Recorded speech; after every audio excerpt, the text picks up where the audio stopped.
If you like this episode, please subscribe, share with others, rate and review so we can continue to bring you great programming. This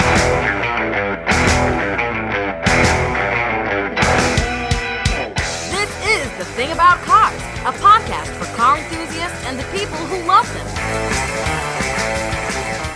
Hello and welcome to The Thing About Cars. I'm Mickey Desai. We got a quorum around the table today. Misty across the pond. How are you, Misty? In deep mourning for all of the bollards that have gone to a better place from the last Formula One race. We do love the bollards and sympathize for their friends and families. Let's just all have a moment of silence for Phil. This is his time of deep loss. Thoughts and prayers. Tots and pears. Tots and pears. Tim, how are you, Tim? Comfortably cool, thank you. That's excellent. Ben? I'm pretty all right. How about you? I'm good. Ben is obscured partially by a garage. Background malfunctioning? Yeah, your background's just a tiny bit. It's not that. And our special guest for today is Tom Glatch. How are you, Tom? I'm doing great. Living the dream. That's fantastic. I love to hear that. We're all chasing it over here. Tom is the author of the revised and updated edition of this book, which no one can see me holding up. But it's the Dodge and Plymouth Muscle Cars book from Quarto Publishing. Our friends at Quarto sent it to us, and I said, I have to speak to Tom because I'm pretty sure my dream car is somewhere in this book. And hopefully I get to own it or at least drive one day. But Tom, we'll be talking about this book in a moment. Tom, is there something else I should do to introduce you? I mean, we talk about you being the author of the book. Is there another formal introduction you would prefer?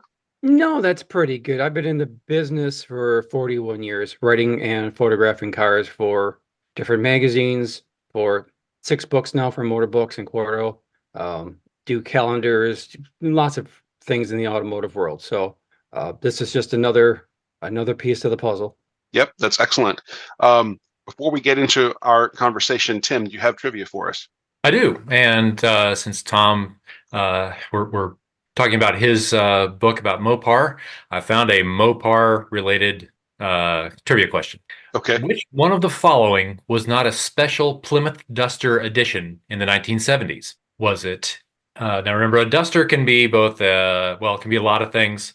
It can be a garment. It can be something to clean your house with. But so the possible answers are the feather duster, B, the denim duster, C, the gold duster, or D, the space duster. So which one of those was not a duster? Right. In the car sense of the word. Right. That's a trim level. Yeah. I think Tom already knows the answer. Gotcha. So we'll Tom, come back at the end of the episode to answer that.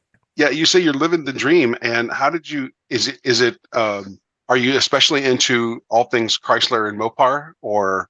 I have a special place in my heart for Chrysler products. Yes, ever since I was a kid, and to be honest, I'm not totally sure why. My dad was a GM guy. My older brother, who got me hooked on cars, being an older brother, was pretty much a GM guy. My friends' dads were all GM guys for the most part, but we got hooked on Mopars, and it wasn't just me, it was all of my friends in the neighborhood. I think it was because of their racing success in the 60s. And, Ford was winning at Le Mans and things like that, but Chryslers were winning races closer to home. You could watch them at the Daytona 500. I live just a few miles from the Milwaukee Mile. We got hooked on Dodges and Plymouths at the Milwaukee Mile racing in the USAC stocks. I was 10 years old. When you see a 426 Hemi fly by you at 150 miles an hour and you're 10 years old, you're hooked. Yeah. And we were hooked. So as much as I like all cars, there's a special place for AMCs and Chryslers for me. Yep. I'm glad to see that this book is updated to 2023. Hey, Mickey. Yeah. You might want to wipe your chin, honey. There's a little bit of drool over there. Oh, yes. He's fond of the book. Yes. And that's why Motorbooks contacted me. Mike Mueller had written this book, and Mike and I are friends. We go back 30 years or more, and he's an outstanding writer, an outstanding photographer. And all you have to do is look at the first 10 chapters of this book, and you go, this is a great book. But Mike is fully retired from the book business, and suggested I would write the next 2 chapters because his book ends at 1974. Mm-hmm. Well, a lot has happened since 74 in the Dodge and Plymouth world. Oh yeah. Yeah. So they contacted me. Would you want to write 2 chapters? I go, yeah, you bet. So yeah, So it was a fun project. Well, we know Quarto does these great books with great photographs. Did you take the photographs for your chapters? Yes, my wife and I, Kelly and I, photographed the cars, and we've been doing this for 32 years now together. This is just amazing. I am drooling. I admit it. Can I also just interject how happy I am with this whole entire episode? Because, Tom, I don't know if you've listened to the podcast previously where my opinions on Fords have been very, how can we say this, very clearly stated. And that is a direct effect of my grandfather being a mechanic, and he only worked on Chevys, GMCs, Dodge, Pontiac, all that. Right. My uncle was probably the best GM automatic transmission man in the state of Georgia. Okay. So, like if I could, like if I were to ever purchase a Ford, my grandfather would rise from his grave, cross the Atlantic Ocean, and take up residence in my house and throw things at me, and he would be perfectly justified. I've only had a few Fords in my life, and they typically disappointed me. See, expert opinion. Yeah. I'm right. Yeah. And they all squeak. And they all squeak. So Misty, Tom, Misty's disdain of Fords is actually weighing into my decision on what should be my next car, which I hope to be buying within the next few months. We literally had to come to Jesus talk about this. I mean, it's weird. The new Mustangs are pretty darn nice. I have They to are. say. And of course, they're still making cars, nice cars. Sure. Chrysler and GM have, canceled their really nice cars. Right. So you got to admire them. And Jim Farley, their CEO, is a car guy, which is kind of unusual in the car business. And I have no real complaints. I'm just not rushing out the door to buy one. Right. So let's. I want to focus on something you just said. Chrysler and GM still have cars, but I was talking to another Stellantis person here. He does accounting for the Stellantis group here in Atlanta. Right. And we both sort of agree that nothing really exciting seems to be going on in the world of Chrysler these days. Like Dodge has a couple of exciting things that they're putting on the road. So would you agree with this statement? I know they're coming out with the new Charger. Okay. Yeah. And very wisely, their new platforms are both electric, gas, and hybrid. And I think they're the only company that have taken that road to do all three, or have that option at least. And the new Charger does look very nice, don't get me wrong. But they had such a cool thing going with the 3rd generation Hemi. The revised and reimagined Challenger and Charger. And they did such a great job, which is what my 2 chapters are telling you about, in taking that and coming out of the rubble from the whole Mercedes deal, and which almost killed Chrysler. And then, pulling it. If it wasn't for Fiat, this never would have happened, to be honest. And I'll never criticize Fiat for what they did. They did a fantastic job of reviving the whole company, which allowed them to revive the Chrysler brands and the Dodge brands. And I actually worked at a Chrysler, Dodge, Jeep, Ram, Fiat dealership for about 4 months as a salesperson, which I discovered I was not a salesperson, but I just loved working with the cars. And the people that came in to buy them were knowledgeable and Mopar people. And it really was, it was fun. So these were really a joy to write these 2 chapters, I got to say. Yeah, you do give a serious nod, a tip of the hat to Mr. Marchione. Is that how you say it? Yeah, you did it about as well as I could. Yeah. Marchione. I think it is. Yeah. Brilliant guy. A brilliant guy. And there aren't that many brilliant people in the automotive world anymore. Bob Lutz, who I interviewed, he's top of my list, but Sergio right up there. So why do you? And I hate the question. Why do you suppose there are no brilliant people, and where did they all go? There weren't that many to begin with. To be honest with you, how many John DeLoreans have Detroit had? Lee Iacocca was really good at some things, not so good at other things. But guys like Bunky Knudsen and John DeLorean, they were just head and shoulders above everybody else. Yeah. Just like later on Bob Lutz. I don't care what company Lutz worked for. He made it work. I mean, Chrysler was the rock star in the 90s. And a lot of that had to do with Lutz. He goes to GM. brings back the GTO and does all those other cool stuff. And I'm like, wow, this guy. And I interviewed him for my fourth book, and he even wrote the forward to it. And I just what a great guy. Yeah. What a card. It's funny you should mention DeLorean. That's the next book that Quarto has sent to us. So we're I haven't seen it. Yeah, I haven't seen it, but it should be really interesting. Your background, Mickey just completely disappeared. That was actually pretty cool. It was pretty cool. Yeah, I'm kind of sitting here wondering if maybe the lack of the John DeLoreans is because it's not many people possess that just all-consuming passion for cars and making pretty things that go zoom and vroom and roar and growl and have that also combined with a little bit of common sense. Yeah, I think it's kind of like it was a guy that my grandfather used to know. He was an amazing bodywork guy, like could literally freehand pinstriping.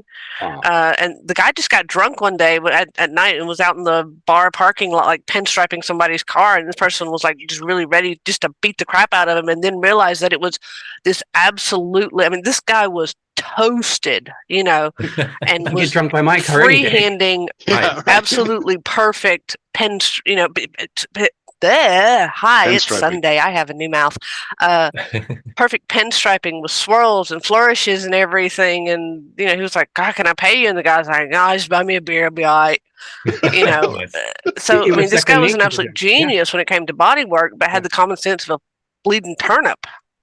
Sure. Yeah. Well, if you ever read any of Bob Lutz's book, or hold on, there Misty, are people that want to stay in product and don't have the ambition to go into. You're right. I think too that there probably is the potential for some of these guys out there. There's probably that latent thing in probably a lot of people in the industry, but modern corporatism does not allow that to develop and flourish. And that's what Lutz has always said in his books. Yeah. The bean counters of the world are what ruin it. Yeah. When you've got to make quarterly figures on Wall Street, then that kills everything. The problem is you do, but you can do that without killing your product. But that's not easy. I mean, yeah, you can make a great specialty car, and even though it might not be, the big profit center that the bean counters want to see, it also creates an image for your brand. When people go, there's lots of people who go, hey, look at that Corvette. That's a really cool Chevrolet. I can't afford a Corvette, but what else do they have in their line? Right. And you have to be so careful to not ruin. They say it takes years to build up an image and it takes a second to ruin it. And calling an electric SUV a Mustang, yes. Yeah, no. And then there's these rumors about a Corvette SUV. No. Yeah, please no. Mary, don't even think about it. And I will say, I just saw an interview with Mark Royce from GM, and he truly impressed me. And he and his dad Lloyd are both true car people working for GM and helping make great products for GM. It's just they're surrounded by the corporate types. So I mean, you could still. I think that's the thing. We're sitting here talking about two things that seem at odds with each other, which is cool cars, but cool cars are not major profit centers, right? So is it okay that we make cool cars that are at least somewhat profitable and not maximally profitable? I would think in the case of Chrysler and the two chapters I wrote about, those had to have been hugely profitable for the company. Oh, yeah, absolutely. They had to have been, partly because they were platforms that dated from 2005, 2006, kept improving them. And it was a fantastic platform to start with. It was mostly Mercedes-Benz, which is incredible if you think about it. Yeah. And they kept doing this amazing engineering. 707 horsepower was incredible when the Hellcat came out. That was nothing when the Demon 170 came out now at 1,025. They just kept building upon this platform. And the most impressive person I interviewed for the book was Jeff Gale, who is the head of, I think he's head of Jeep design now. His titles have changed, but he was been involved in these cars since the mid 2000s. And his dad, Tom Gale, was the genius at Chrysler in the 90s as the head of design. So it's in their blood. They're extremely talented people. Tom Gale came up with the Viper. and the Prowler, Oh, yeah. things like that. I mean, Yep.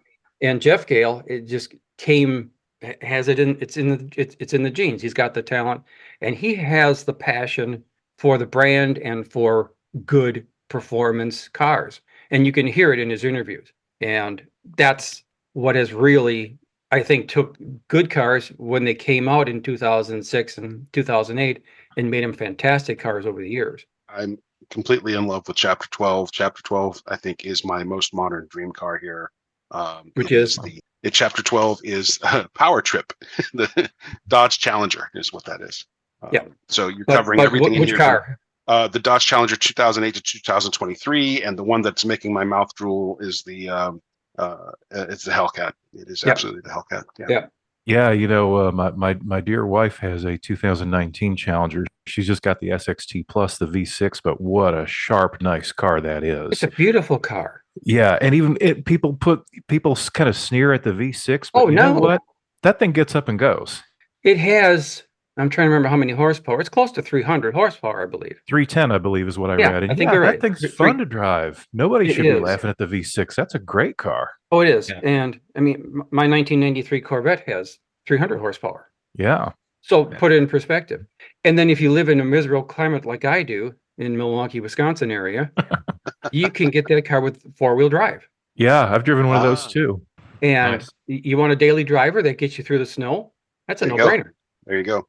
Another the wide body, the SRT Demon is the only one that comes with in stock in wide body. Isn't that correct? Yeah. That wide body just makes me. I need to be alone. Well, I'm trying to remember. So, I think by 2021 or so, I think wide body was pretty much across the board. Oh, okay. I could be wrong. It's Sunday morning, but the wide bodies look cool. They widen the tires a lot. Yeah. And for $6,000, you got a real good handling package out of a car that they always had good handling though. Everybody thinks of Camaros and Mustangs as being these wonderful handling machines, whether it's a Z28 or a GT 350 or whatever, and they are, and they're more track and road race type focus. But the Chrysler cars are very good, and I have a couple of quotes in those chapters from magazines where they surprised people that they did handle quite well, and they have Brembo brakes and wide tires, and their straight line performance is ridiculous. Oh yeah. Yeah. Well, Tom, you can't really compare, and please correct me here. I'm looking for a good correction. You say great handling, but this is not a track car in terms of a Porsche. A Porsche can clearly outhandle this thing. Not at all. But it's not bad.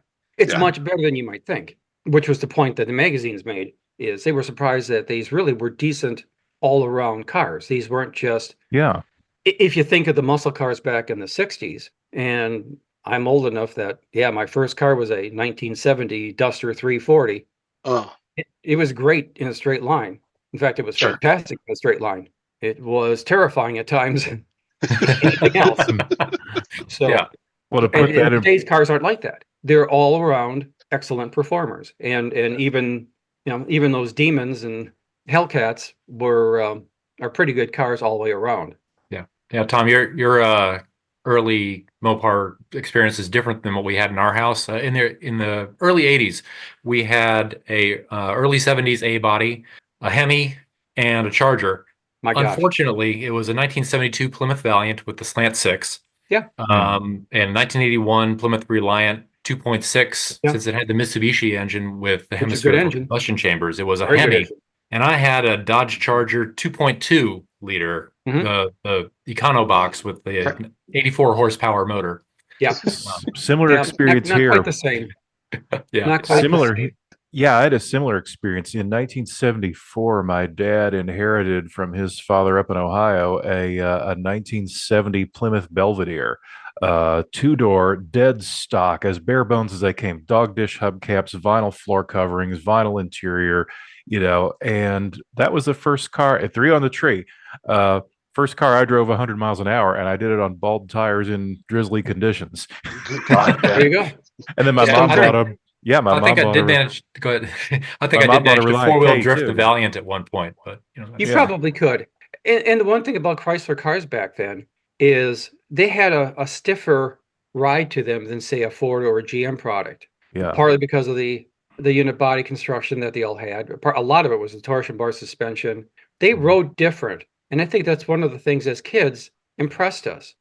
They weren't quite as smooth and quiet as a GM product with the body on frame and all that, but it was, I wouldn't call it a performance handling feel, but it was better than a GM or a Ford at that time, and it was one of the things that impressed us. So yeah, even that Valiant was not a bad car.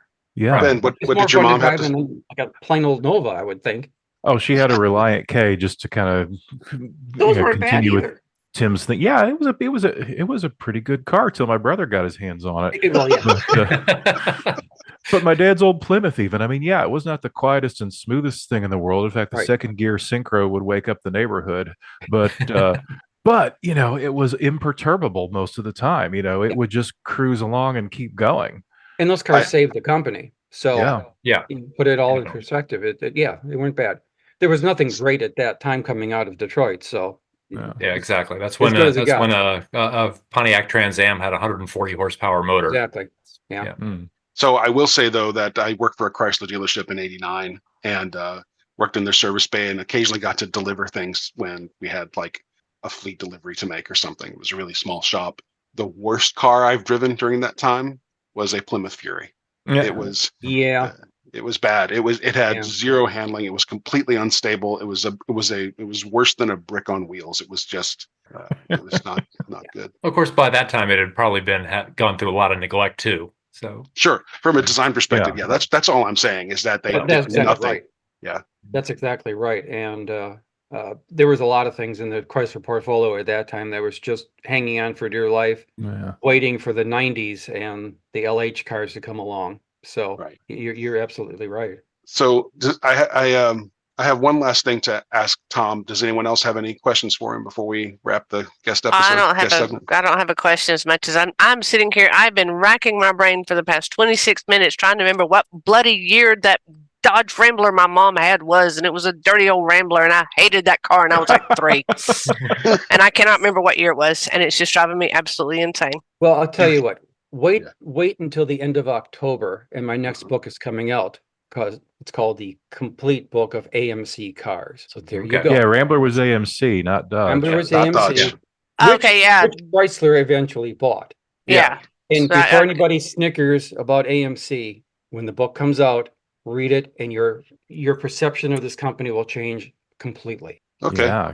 Well, Tom, maybe we can have you back at that time after if you're willing. Is that another Quarto publication? It's a Quarto publication. It comes out October 29th. Okay. And it is actually will be part. There's a 6-part documentary on AMC coming out in January on PBS that my co-writer Pat Foster was involved in, and the book it's kind of tying into that, and you'll go, wow, these guys did amazing things with next to nothing to work with. So maybe your appreciation of AMC and that Rambler will change. Well, Tom, I was 3. I was 3. Yeah. We'd love to have you back, Tom, especially if you and Pat can join us at the same time to talk about a documentary. Yeah. That would be awesome. Yeah. Misty, how do you hate a car at the age of 3? I grew up in a garage. I've had strong opinions since I probably had strong opinions since I was in a car seat. Did we have car seat? No. Wait, hold on. No. Actually, you just in like you hit the back seat 73? when you hit the brakes. Yeah. Oh, yeah. No, actually, I came from the safety conscious family where I can remember the 72 Valiant had a car seat for my younger brother who was born in 1972.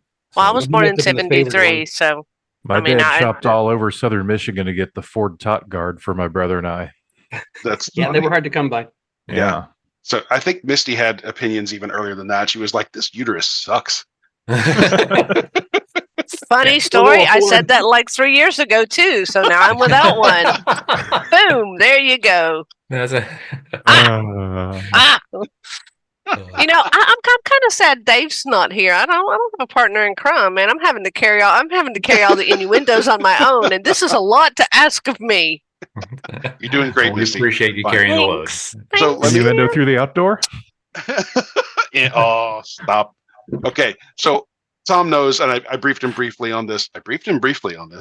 That we have a set of standard questions to ask all of our guests at the end of the guest segment. So the first question is, what is your dream car?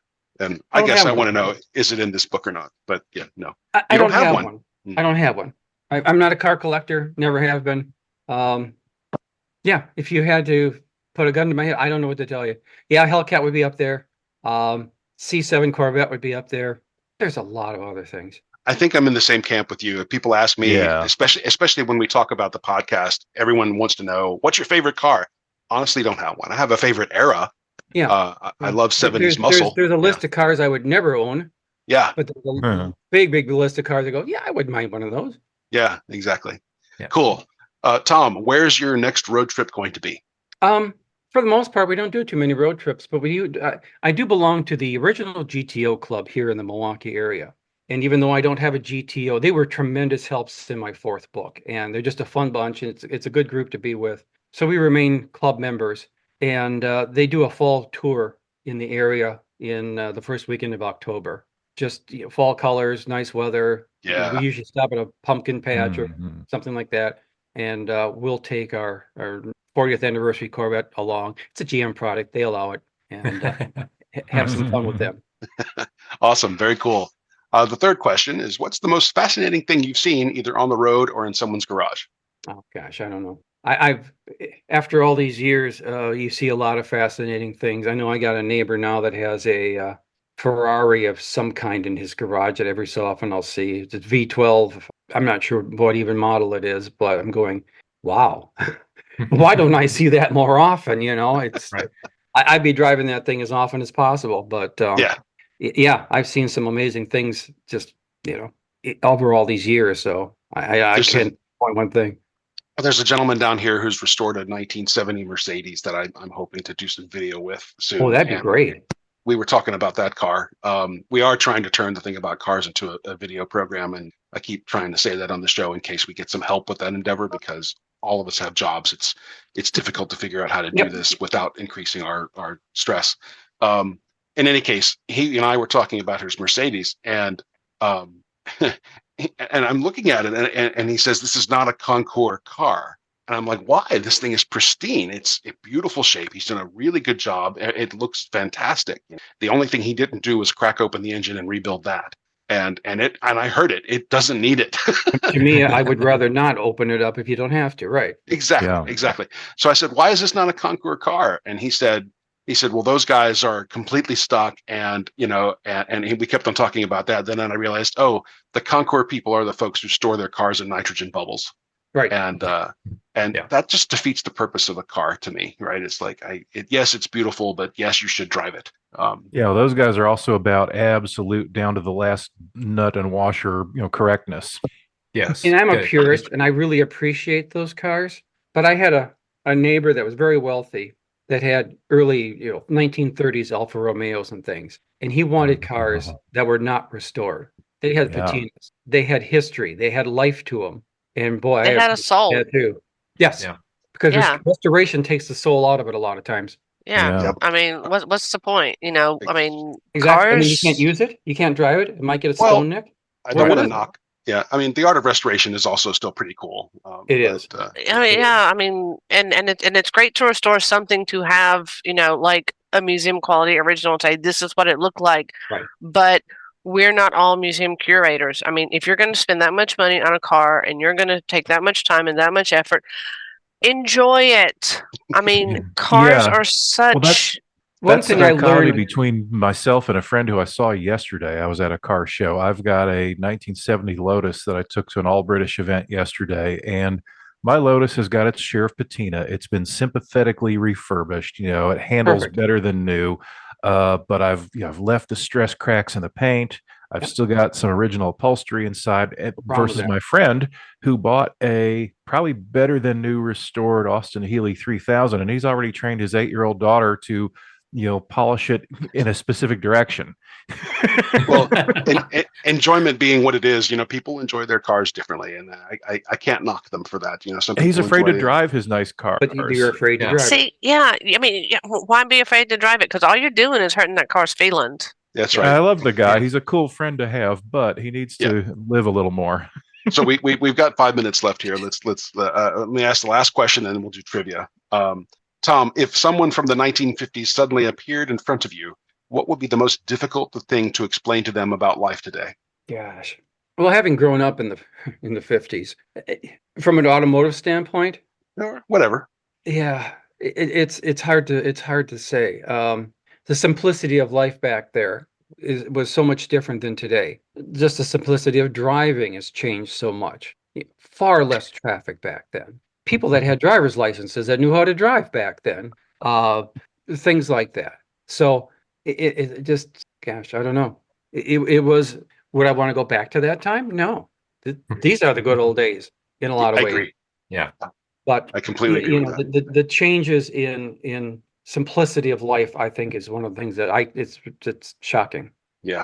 We don't have to worry about choking a carburetor these days. No. I just want to announce to everyone that Tom is now my new best friend because I have a feeling that he completely agrees with me on the dumbing down of driving in America and how it leads to worse drivers and all this park assist. Without question. Without question. Yeah, I actually put up on my dating app profile at one time, I am a manual transmission purist, and if that bothers you, don't message me. Yeah. But you're engaged. Yeah. No. You can't. I mean, you're engaged in the driving process. Yes. Well, you can't turn your brain up if you got to shift. Yeah, Right. that was actually a whole segment on an episode where I was saying that the automatic transmissions lead to distracted driving because there's not enough for your brain to do, and your brain starts wondering about grocery lists and school runs and the orbital velocity of the moon and et cetera, and all this cell park phone assist. and a touch screen and all of this other stuff, and poorly trained drivers to begin with. Yeah, it's dangerous. Amen, brother. Amen. Hallelujah. Praise the Lord. Pastor. 3 minutes left. Tim, take it away. Okay, so our trivia question was, which of the following was not a special Plymouth Duster model in the 1970s? Was it the A, Feather Duster, B, Denim Duster, C, Gold Duster, D, Space Duster? Misty, what say you? I'm going with the Feather Duster because we all know I hate housework. Okay, Mickey? Oh, gosh. I'm going to go, what were the Feather, Space, Gold, and what was the fourth one? Denim? Feather, Denim, Gold, and Space. I'm going to go with Gold. Okay. Ben? I think Space, just for some strange reason. Okay. All right. Tom? I know there was Feather, and I know there was Gold, so I'm going to go with Space also. Okay. It's actually the Denim Duster. No For the details on that, the Feather Duster had lightweight aluminum parts. Right. The Gold Duster had gold trim. Yep. And the Space Duster had a folding rear seat, so you had more luggage space. See, and I had this image, and I was like, okay, denim. That was like the denim era, so I just had this vision of denim upholstery in my head. There was a denim gremlin, wasn't there? Yep. Yes, I think. Yeah. Wait a minute, we had some overlap there. Tom, what'd you say? There were the Levi's AMC cars, gremlins and things. Yeah. As I sit here today in my fancy overalls, because I'm posh. I thought you were wearing a 4-point harness at home or something. So, I told you not to say that in public. Why did you say that in public, Mickey? Jesus!